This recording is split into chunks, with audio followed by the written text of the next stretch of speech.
Good morning, Abhishek. It is Tuesday. I saw a video last week about identity, and I really resonate with a lot of points there.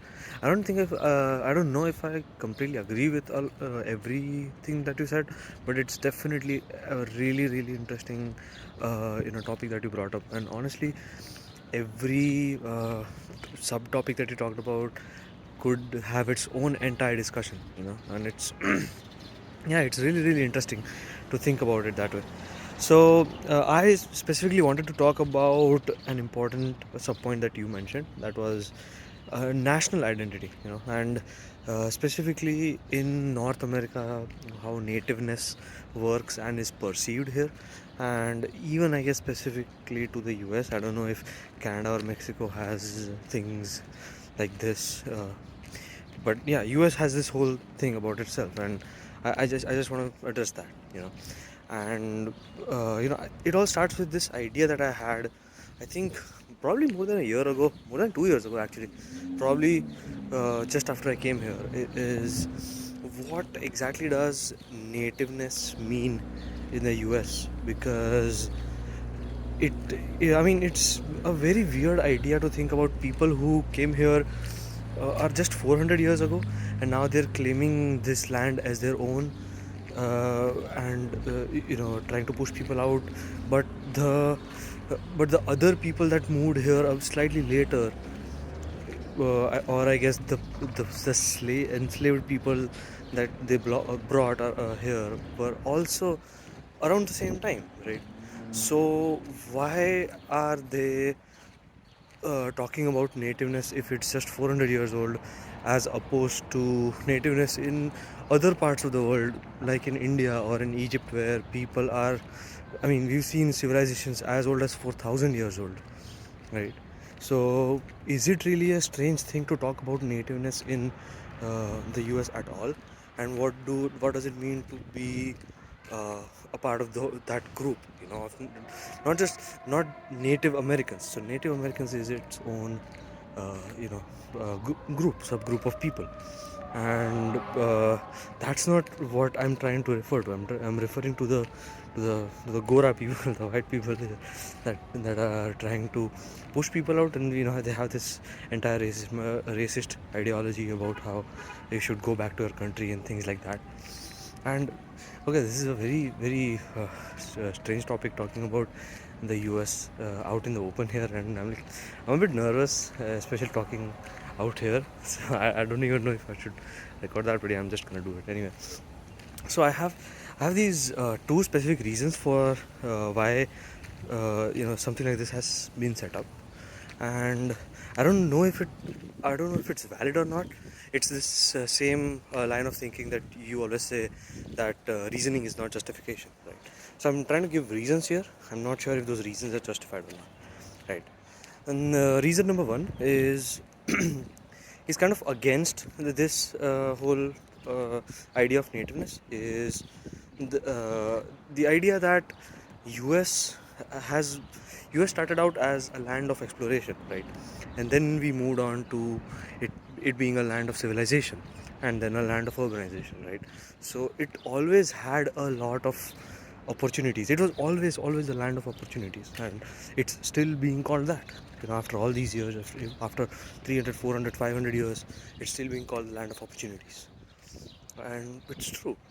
People still migrate to a densely populated region that's giving them a lot more opportunities than it would normally do in their hometown or home state or home country, right? And so it's basically just that whole idea of civilization, being densely populated around water bodies. Generally, you would see, cities start growing from around a river or a big lake, things like that, and then it just starts growing from there. So it's just this whole thing, but on a global scale, where a country is just made of people that are migrating to that land, and it keeps growing and growing, and it has always been this place where people come for opportunities. So that's point number one. So US technically never really had uh, you know uh, white people that were native to the place, so it doesn't really make sense to call them natives of this place and for them to not talk about it at all, you know. So point number two is about this culture of slavery that was in the US. And I don't really know if it was very prevalent outside the US as well. I guess in Africa it was kind of similar, but I'm not really sure at all. I am in no position to speak about that. But it happened here, and there was a clear us versus them for the oppressors now. And what happened was it was also aided by this entire skin color thing. So it was really easy for them to create an us versus them and start doing the whole segregation thing, right? And also on top of that, because they were always a minority, it was easy for them to oppress them as well, right? An interesting side fact is that the number of people that perceive that here that are non-white basically are 41%, and the actual number is just 20%, and only I think around 14% are are black people. So they actually perceive that there are 41% of people that are black, but it's only just 14%, right? And it really plays into this whole mindset of how they feel that the population is growing a lot more now than it used to, and that's why there's this entire growing mindset of growing in opposition to this, right? And yeah, so because it's easy to suppress them because they're a minority, and they have this perceived notion of the population drastically increasing, that's what makes it a lot more easy for them to start triggering this whole segregation thing all over again, right? And this is in stark contrast to countries like India, where the poor and the lower castes and the scheduled castes and tribes, they are actually in total in the majority, right? Because the scheduled castes have been growing in that way. They were always higher in number than the rich people, and then the rich people just kept growing and kept growing. So the politics was also grounded in that bottom line vote banks. So it never really changed from this mentality of helping the bottom line grow up, because that's where the majority, the popular vote, lied as well, right?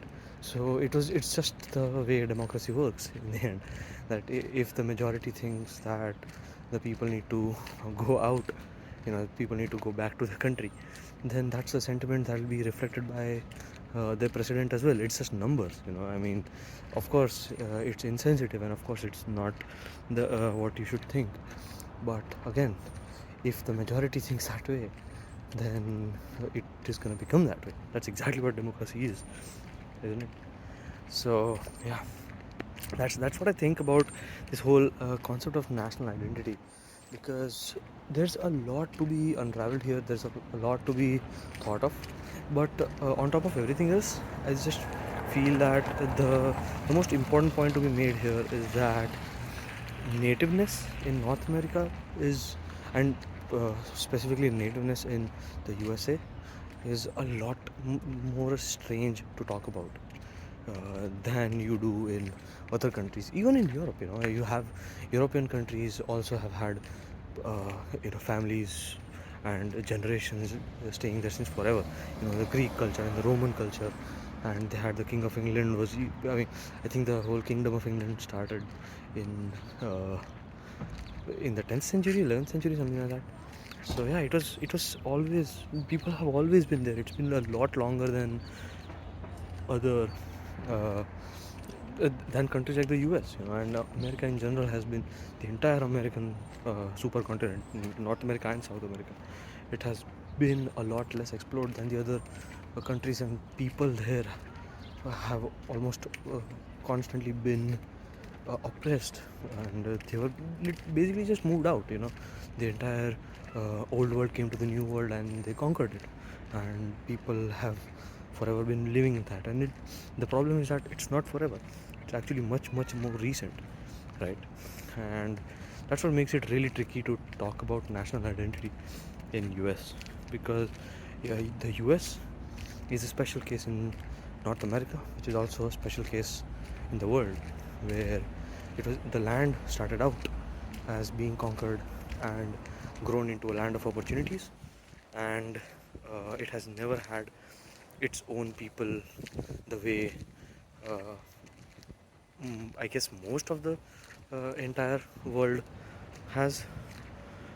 So yeah, that's that's what I think. I guess it'll also be a good idea to think about what happens in Australia, though I don't know if Australia has such strong political problems like US does, but that might be a good case study to look into as well if we're talking just about national identity. So yeah, I might just search something like that. But let me know what you think. It's a really interesting topic, and I've always been thinking about this whole concept of national identity in the USA as being kind of a sham, really, right? That how is anyone associating themselves with the USA as being their own national identity, other than the fact that they've been born there, sure, but you cannot really say that you were a native there, or can you?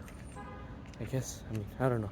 And what does it mean when they said that they got independence from the Redcoats, the British Empire? They got independence from the British Empire, but what does it really mean if the people that liberated the country were also from that same continent, if not the same country?